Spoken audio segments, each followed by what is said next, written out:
জাতীয় থেকে আন্তর্জাতিক, প্রান্তিক, জনপদ থেকে নগর, চারপাশে এই মুহূর্তে যা যা ঘটছে তার সবকিছু নিয়ে আমাদের নিয়মিত আয়োজন এখন চারদিক। আপনাদের সঙ্গে আছি আমি নোমান আব্দুল্লাহ। ঢাকা বিশ্ববিদ্যালয়ের শিক্ষার্থী শাহরিয়ার আলম সাম্য হত্যার দ্রুত বিচারের দাবিতে মার্চ টু যমুনা কর্মসূচির হুঁশিয়ারি দিয়েছে ছাত্রদল। বিকেলে শাহবাগ অবরোধ করে দলের নেতাকর্মীদের প্রতিবাদ সমাবেশ থেকে এই ঘোষণা আসে। এর আগে দুপুরে বন্ধ করে দেওয়া হয় শাহবাগের যান চলাচল। ঢাকার বিভিন্ন কলেজ ও বিশ্ববিদ্যালয়ের নেতাকর্মীরা এতে অংশ নেয়। এ সময় অতি দ্রুত ও প্রকৃত খুনিদের বিচারের দাবি জানানো হয়। হত্যাকারীকে ধরতে গাফিলতির অভিযোগ জানান নিহতের ভাই। দাবি মেনে নেওয়া না হলে আরও কঠোর কর্মসূচি দেওয়ার ঘোষণা দিয়ে প্রায় 2 ঘন্টা পর শাহবাগ ছেড়ে যায় আন্দোলনকারীরা। সাম্য হত্যা, পারভেজ হত্যা হয়, ছাত্র দলের নেতা কর্মীরা এখনো খুন হয়, কিন্তু এই সরকারের শীর্ষ পর্যায় থেকে কোনো বক্তব্য কিংবা সদিচ্ছার লক্ষ্য করেনি। ষড়যন্ত্রমূলক এবং সদিচ্ছার অভাব আগামীতে লক্ষ্য করি। তাহলে স্পষ্ট ভাষায় বলে দিতে চাই, ছাত্র দলের যাত্রা হবে যমুনায় এবং আমরা আমাদের দাবিটাও আদায় করে বাসায় ফিরব। বাংলাদেশ জাতীয়তাবাদী ছাত্র দল অবস্থান গ্রহণ করবে এবং প্রতিটি শিক্ষাঙ্গনে আন্দোলন সংগ্রামের মাধ্যমে সাধারণ শিক্ষার্থীদেরকে পাশে নিয়ে সাম্যের প্রকৃত হত্যাকারীদের বিচার করার প্রক্রিয়া শুরু করবে। রাজনৈতিক দলাদলির ঊর্ধ্বে গিয়ে ন্যায় বিচারের স্বার্থে সবাইকে একত্রিত হওয়ার আহ্বান জানিয়েছেন ঢাকা বিশ্ববিদ্যালয়ের উপাচার্য অধ্যাপক ডক্টর নিয়াজ আহমেদ খান। সকালে বিশ্ববিদ্যালয় ক্যাম্পাসে সাম্য হত্যার বিচারের দাবিতে মানববন্ধনে তিনি এই কথা বলেন। কোনো মহল থেকে হত্যার সুষ্ঠু বিচারের জন্য সহযোগিতা চেয়েও না পাওয়ার দাবি করেন ঢাকা বিশ্ববিদ্যালয়ের উপাচার্য। এ সময় সিসিটিভি ফুটেজ পর্যবেক্ষণ করে দ্রুত বিচার করার আহ্বান জানান সাম্যের বড় ভাই। রাজনৈতিক ফায়দা হাসিলে যেন কালক্ষেপণ না হয় সেজন্য বিশ্ববিদ্যালয় ও পুলিশ প্রশাসনকে অনুরোধ জানান সাম্যের স্বজনরা।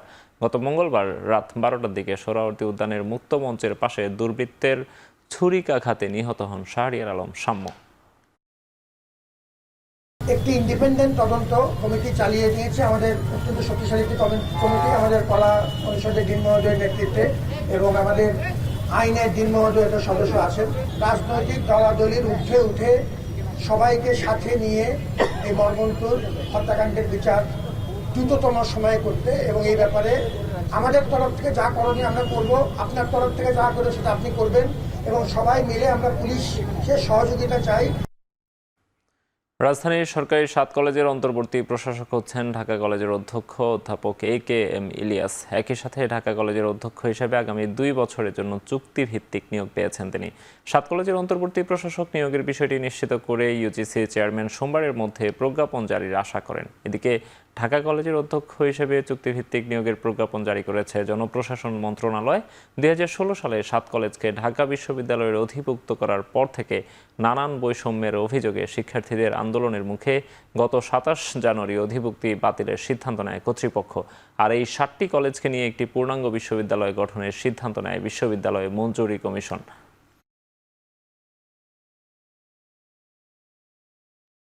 বিএনপি নেতা ইশরাক হোসেনকে মেয়র পদে শপথ না পড়ানো পর্যন্ত কর্মসূচি অব্যাহত রাখার ঘোষণা দিয়েছেন সমর্থকরা। কাল সকাল 11টায় নগর ভবনের সামনে আবারও বিক্ষোভ ও ব্লকেড কর্মসূচির ঘোষণা দিয়েছেন বিক্ষোভকারীরা।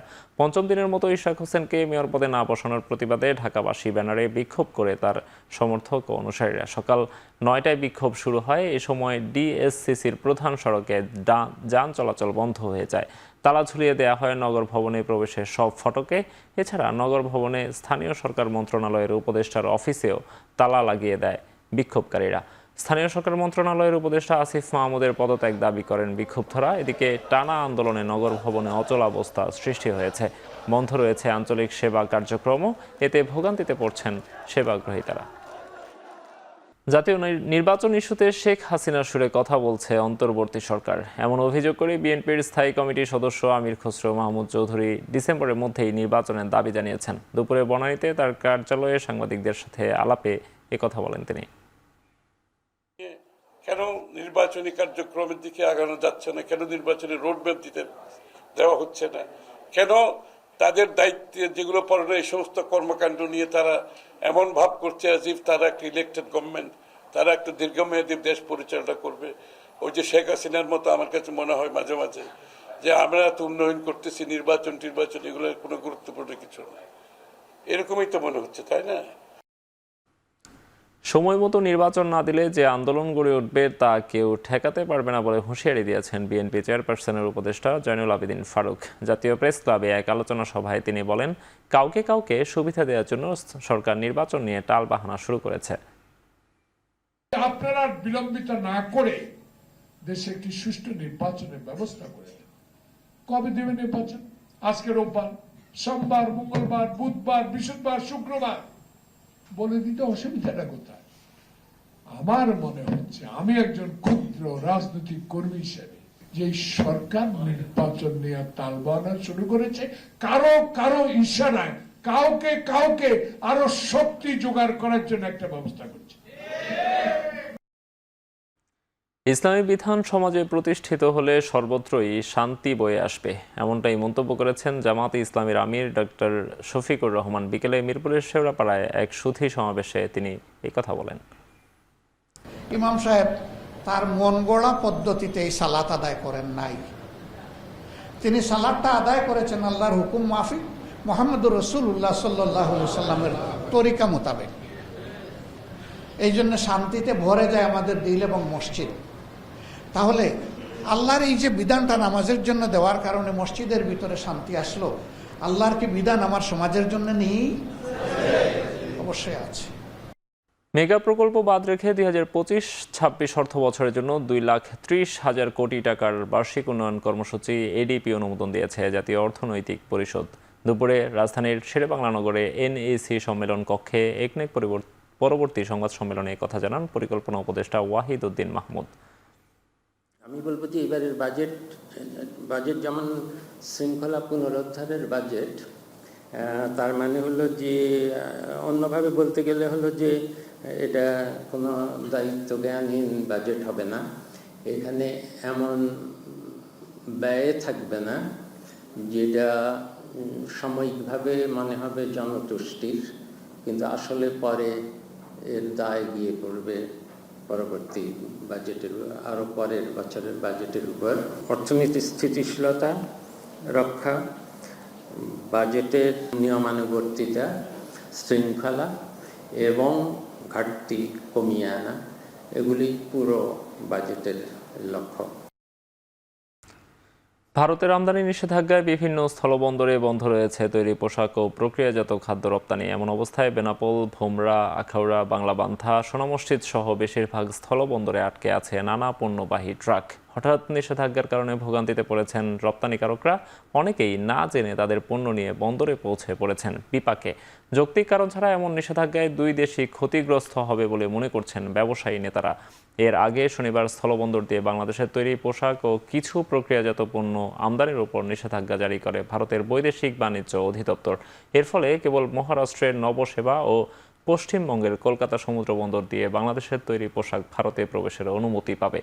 এছাড়া আসাম, মেঘালয়, ত্রিপুরা, মিজোরাম দিয়ে ফলের স্বাদযুক্ত কার্বোনেটেড পানীয় ও প্রক্রিয়াজাত খাদ্য সামগ্রী আমদানিতে নিষেধাজ্ঞা দেওয়া হয়। এই 4 রাজ্যের পাশাপাশি চ্যাংড়াবান্ধা ও ফুলবাড়ি শুল্ক স্টেশন দিয়ে প্লাস্টিকজাত পণ্য, কাঠের আসবাবপত্র সহ প্রক্রিয়াজাত পণ্য আমদানিতেও নিষেধাজ্ঞা দেওয়া হয়েছে। এবার ক্ষমতাচ্যুত প্রধানমন্ত্রী শেখ হাসিনার বিরুদ্ধে অবৈধ সম্পদের অনুসন্ধান শুরু করেছে দুদক। সংস্থাটির উপপরিচালক মাসুদুর রহমানকে এই অনুসন্ধানের দায়িত্ব দেওয়া হয়েছে। অনুসন্ধানকারী দল সম্পদ বিবরণীর নোটিশ জারি সহ শেখ হাসিনার স্থাবর অস্থাবর সম্পদের হিসাব খতিয়ে দেখবে। একই সাথে তার আয়কর নথির সাথে বাস্তবে তার সম্পদের হিসাবও মিলিয়ে দেখবে। এর আগে শেখ হাসিনার বিরুদ্ধে প্লট জালিয়াতি, বিদেশে অর্থ পাচার, প্রকল্পের অর্থ লুটপাট সহ একাধিক অভিযোগের অনুসন্ধান শুরু করে দুদক। ইতিমধ্যেই পূর্বাচলে প্লট জালিয়াতির মামলায় চার্জশিট দাখিল করলে শেখ হাসিনার বিরুদ্ধে গ্রেপ্তারি পরোয়ানা জারি করেন আদালত।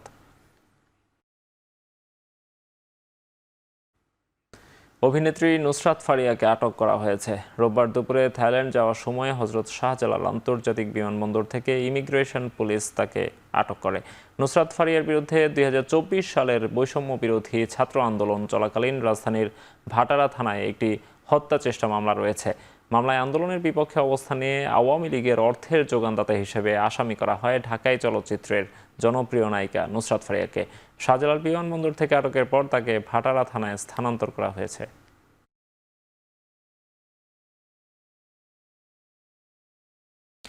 রাজধানীর গুলিস্তান এলাকায় ঝটিকা মিছিলের চেষ্টা করার সময় কার্যক্রম নিষিদ্ধ হওয়া আওয়ামী লীগের 11 নেতাকর্মীকে আটক করেছে পুলিশের গোয়েন্দা শাখা। রোববার গুলিস্তান এলাকা থেকে আওয়ামী লীগের ওই 11 নেতাকর্মীকে আটক করা হয়। তাদেরকে ডিবি হেফাজতে রাখা হয়েছে। আটকদের নাম পরিচয় এখন পর্যন্ত নিশ্চিত হওয়া যায়নি।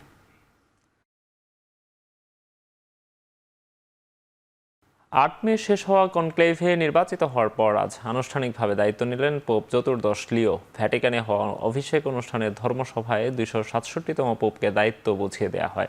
এর মধ্য দিয়ে আনুষ্ঠানিকভাবে বিশ্বের 1.4 বিলিয়ন রোমান ক্যাথলিক খ্রিস্টানদের নতুন ধর্মগুরু হলেন তিনি। অভিষেক অনুষ্ঠানের ভাষণের সময় উপস্থিত সবাইকে আশীর্বাদের উদ্দেশ্যে পবিত্র পানি ছিটিয়ে দেন। এর আগে 267তম পোপ হিসেবে তার হাতে বিশেষ আংটি পরিয়ে দেন একজন কার্ডিনাল। পোপ হিসেবে সূচনার দিনে ইউক্রেনে ন্যায়সঙ্গত ও স্থায়ী শান্তির আহ্বান এবং গাজা ও মিয়ানমারের জন্য প্রার্থনা করেন চতুর্দশ লিও।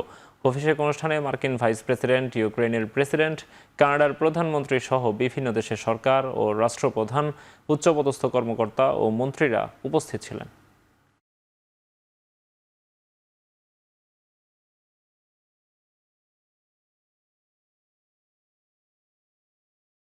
শেষ করছি এখন চারদিক। এখন টেলিভিশন ওয়েবসাইটে দেখতে ভিজিট করুন www.ekhon.tv। এছাড়া ফেসবুকে দেখুন facebook.com/tv.ekhon, ইউটিউবে এখন টেলিভিশন দেখুন youtube.com/c/ekhon tv।